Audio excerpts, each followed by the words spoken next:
Today on Here for the Right Reasons, Clayton and Susie sit down with us weekly to talk about that explosive finale and their future plans. Listen, we've talked about it and we know like from here on out, like this is a relationship like in the real world where you never know, anything can happen. And we're aware that, we're going to give this every chance that we can. We love each other. And as of right now, we're both very, very happy.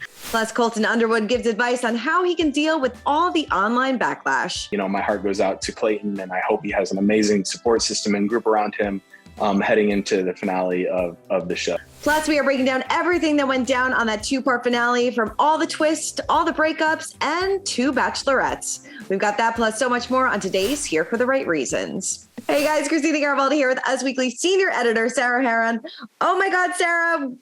Wow, what a finale. What a finale. What a finale. Dare I say a finale that lived up to the hype for maybe the first time. I mean, we had several different endings play out in front of us. We did get happy endings, but we also got the drama. It kind of gave me everything. It was everything that we ever wanted and more. Who knew that Clayton would deliver like this? We have so much to get to. We're going to break down this episode, but you actually had a really great interview with Clayton and Susie. Oh my God, so much to ask them in a short period of time, but here's what they had to tell me about reliving this experience, rewatching it, and how they reconciled and what's next. Were you nervous to relive that heated fantasy suite episode? Did you guys learn anything from watching kind of you fight on screen? I think we both did. I think we learned a lot from our discussions after the show, more than anything. We didn't hold back. We rehashed that entire night on several occasions. And we both could have done better that night. I could have communicated better. You could have communicated better, been, more understanding of my perspective. We both learned so much.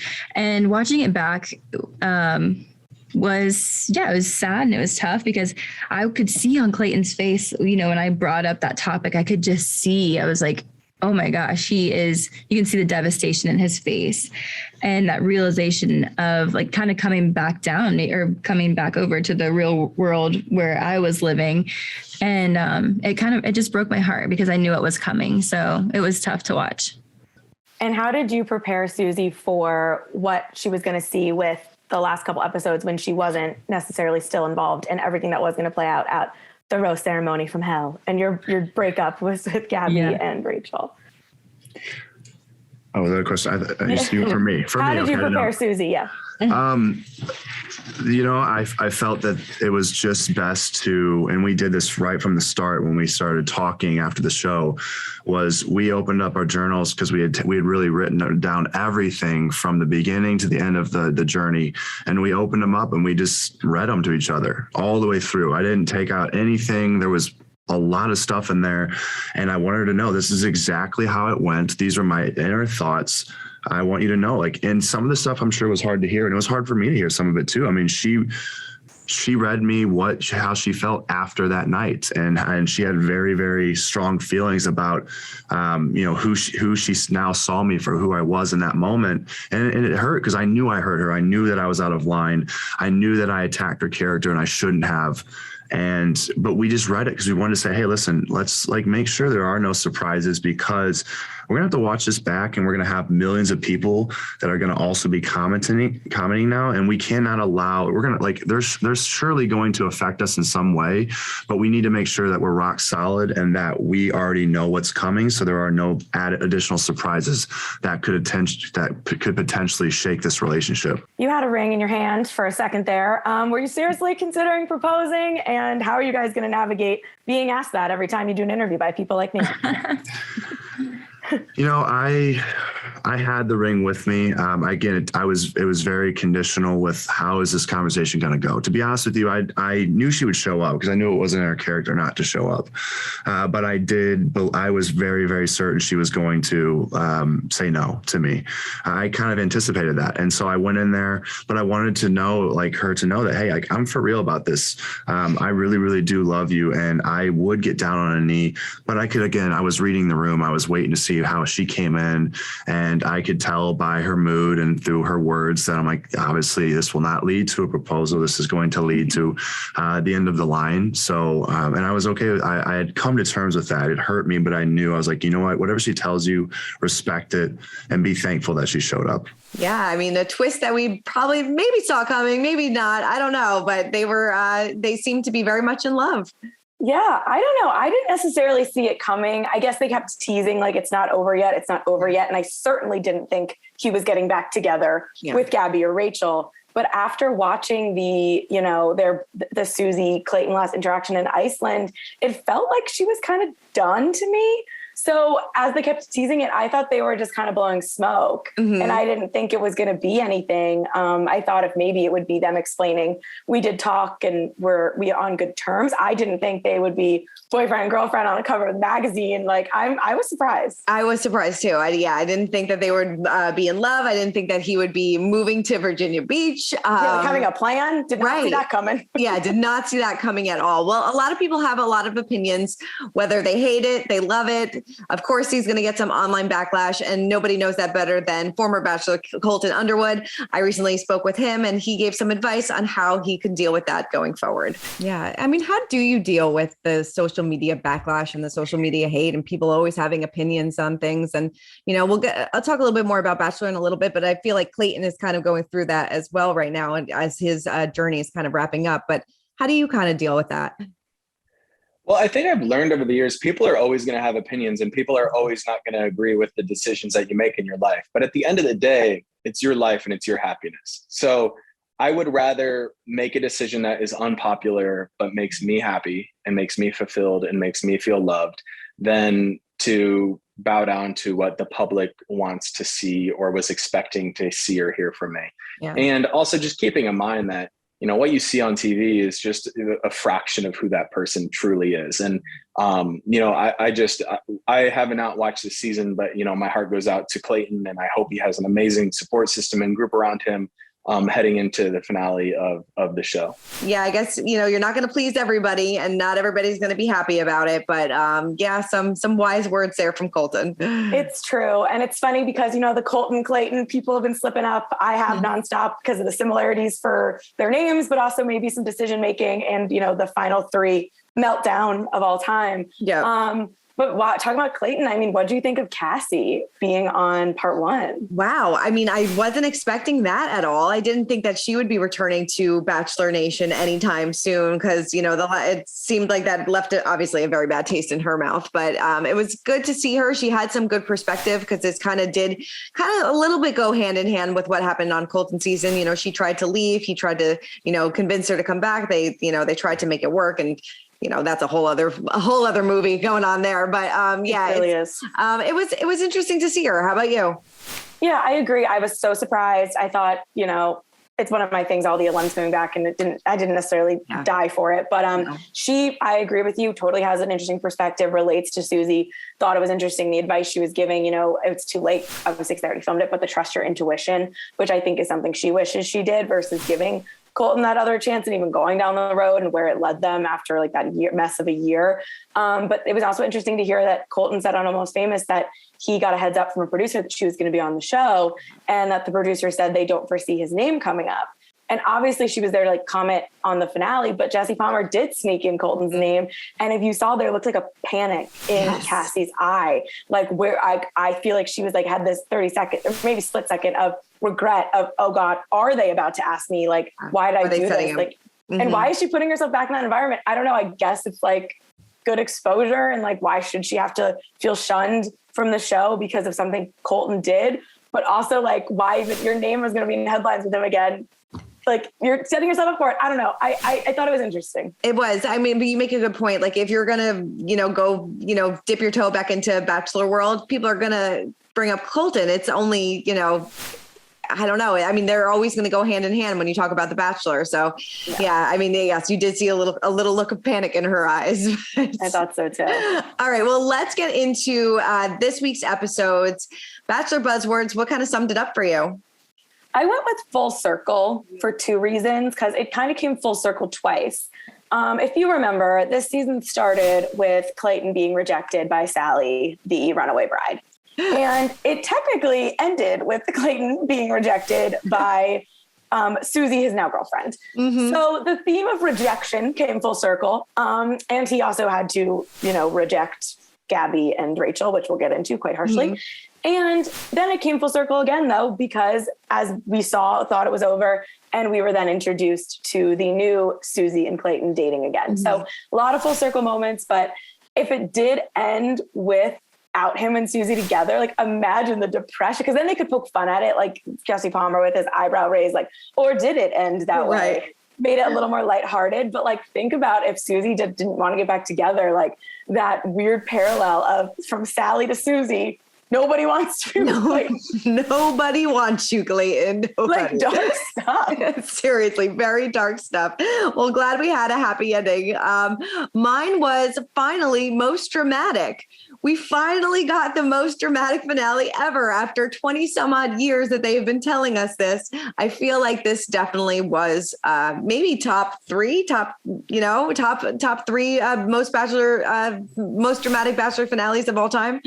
Yeah, I think I'd give it top three. I think it would be, if I, top of my head, Jason, Mesnick, Molly, Melissa, because that was the first one, Ari, Becca, and then maybe Peter, and then Clayton, like all three of them together, all four of them like would be tied for first or some sort of ranking there.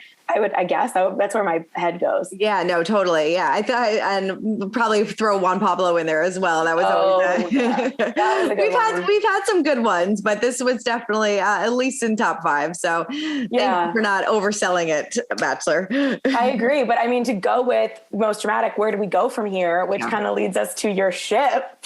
Right. So my ship goes to Rachel and Gabby, the friendship we never knew that we needed, but we, now we get it. And I'm so excited for them. I think it's going to be very interesting how they're going to do 2 bachelorettes for the entire season. Of course, we saw it in Caitlin Bristow's season, but that, they had to what they voted on. That went really well. But I'll be interested to see how they format this. If they're going to be competing for the same guys, if their friendship is going to implode over the course of the season.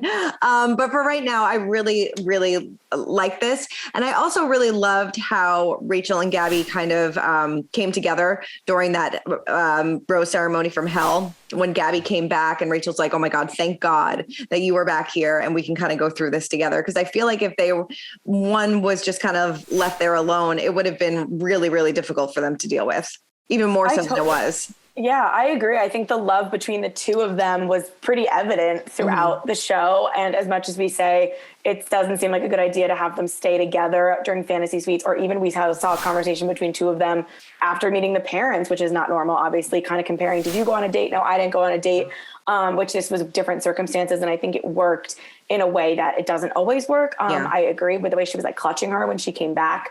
To the rose ceremony from hell was very interesting. As far as the 2 Bachelorette goes, I can't decide if I think this is the most genius thing they've ever done, because we do have 2 great stories here. I mean, I haven't been the most obsessed with Gabby. I think she's great, perfectly fine, but like the Bachelor Nation loves her. But watching that episode, of course, when she was putting him in his place and walking out, you can't walk me out, I was like, oh, absolutely, like, let's go. She also kind of, during her interview with Jesse Palmer, felt very polished to me in a real way, like maybe watching herself on TV, she thought about her answers and media trained, but not in a bad way. Right. She kind of came off like a bachelorette in that black dress. But then watching Rachel be devastated, heartbroken, sobbing for 2 days, of course I was like, this girl's great. And she kind of came in with a little bit of Gabby sass, serving it to him. So I was torn too. I was going back and forth. So I get the move. I keep seeing people comparing it to Joe Millionaire this year, which I didn't watch, where they had two Joes and they dated the same women. And I think it could be done. I just don't know if I trust this show to figure out the way to do it. But the risk is interesting because everyone's kind of tired of the same old thing. So it's a risk that way. And if it works, it'll pay off big and huge and switch things up. If it doesn't, though, the blowback could be tough if they if they really end up making them kind of pitted against. Yeah, I agree with you. But at least, they're giving us a beat, where it's not coming back until July. So I feel like they have a lot of time to figure out exactly how they want to do this, because I feel like they probably just made this decision of doing 2 bachelorettes very recently. And I think that they now want to give themselves, maybe a couple months to figure out the right guys, to figure out how they want, if it's going to be filmed like 2 different seasons and they're just airing them back to back, together, or if they're all kind of vying for the same guys, which could get messy. Yeah, and it could get messy in a fun reality TV way, and it could get messy in this was really messed up way. And I think it depends on what they agree to, how involved they are in the process, who these guys end up being.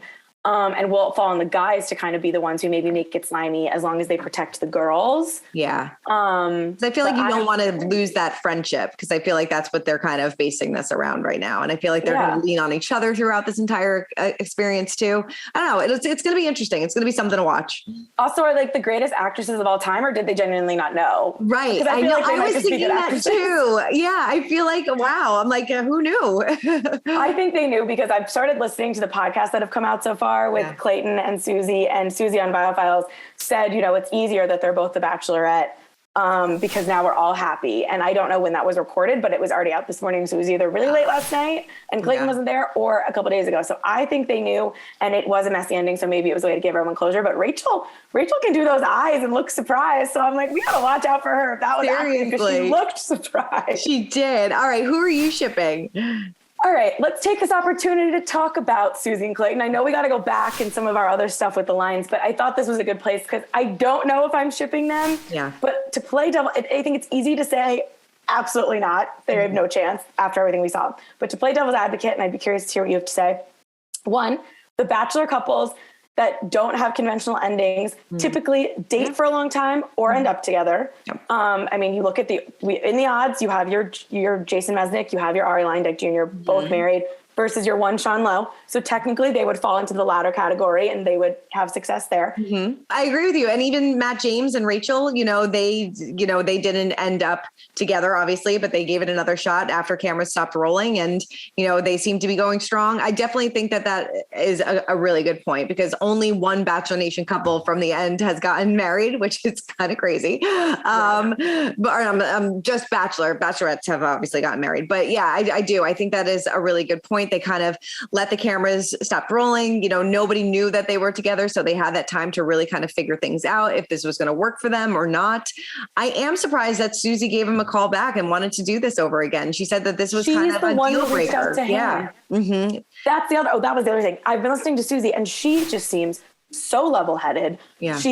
Everything I've heard her say so far, she watched her, she's like, we were in the worst fight of our lives. And we've gotten in fights since. He doesn't speak to me that way. He's learned. She watched him, quote unquote, be in love with 2 of her friends, sleep with them, and they got through it somehow and they've talked it out. And it's like, she also was saying how in her mind, love is a choice and it's not just a feeling. And Clayton can kind of make these like grand romantic statements of I can't live without you. And she's like, that's all well and good. But I grew up in a family where you woke up every day and you chose them. So now that we're doing that and we're choosing each other, as long as we stay in that communication. So something about the way she was talking, like, made me think, could this really work somehow? I don't know. It maybe could. I saw a couple of Bachelor Nation people this was going around on social media, the point of the fact that Clayton didn't make it very far in Michelle's season. And he didn't really kind of understand the process that much, or knew kind of how to handle it. Like, you weren't top 3, you weren't top 4. You didn't know what happens in these fantasy suites. You don't know how to kind of deal with people's emotions and how it works kind of. And that maybe was not in his favor. Maybe that kind of hurt him. And then he didn't really know, he got kind of caught up in the whole process. Yeah. Not justifying his actions, but he got caught up in the process. I totally think Clayton got caught up in being the Bachelor, and he, looking back, I would have to imagine Real World versus Bachelor World, there is a line that needs to be drawn, and he never did. And it's not technically doing anything wrong.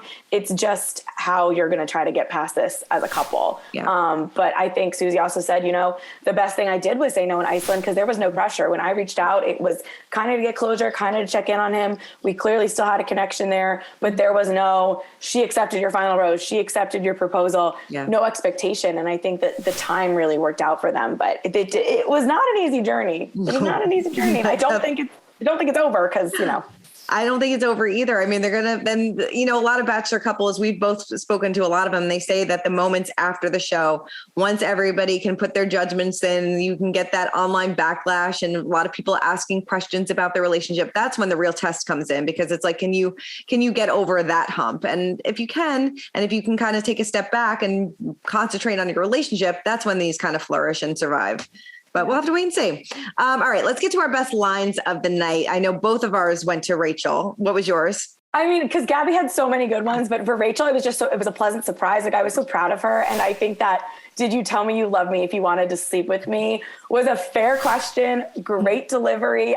He clearly didn't love that, but I thought that was pretty epic. It was pretty epic. It reminded me of Nick Viall and Andy Dorfman. It Why definitely did you make love to me? You're not in love with me. And that also goes back to back then. We didn't know that what went down in the fantasy suite. That was all thrown out the window. It was, we were in the rooms. It was, you were intimate with me. I was intimate, like whatever. Like, it was just talk about how different, because Andy was more mad that he outed the fact that they slept together because Josh didn't know backstage.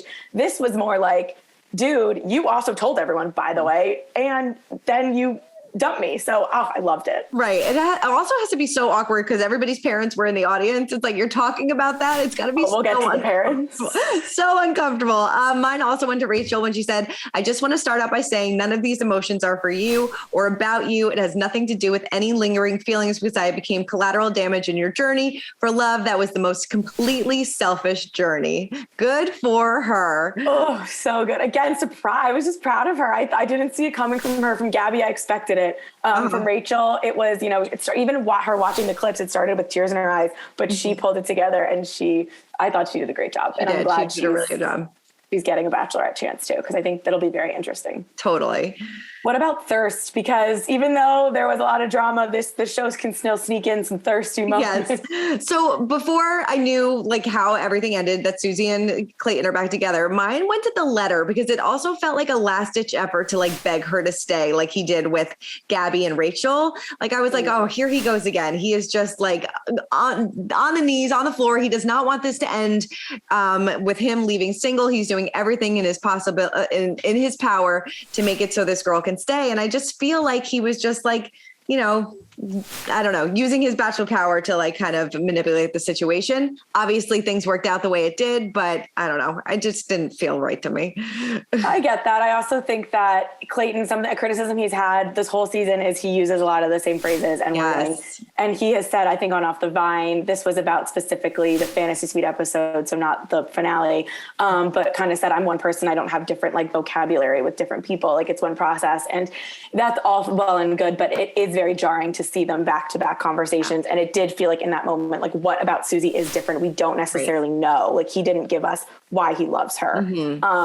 But my thirst just has to go to that really freaking weird moment where Susie's legs, it was like the glam bot on E or whatever with the manny cam, but with her legs.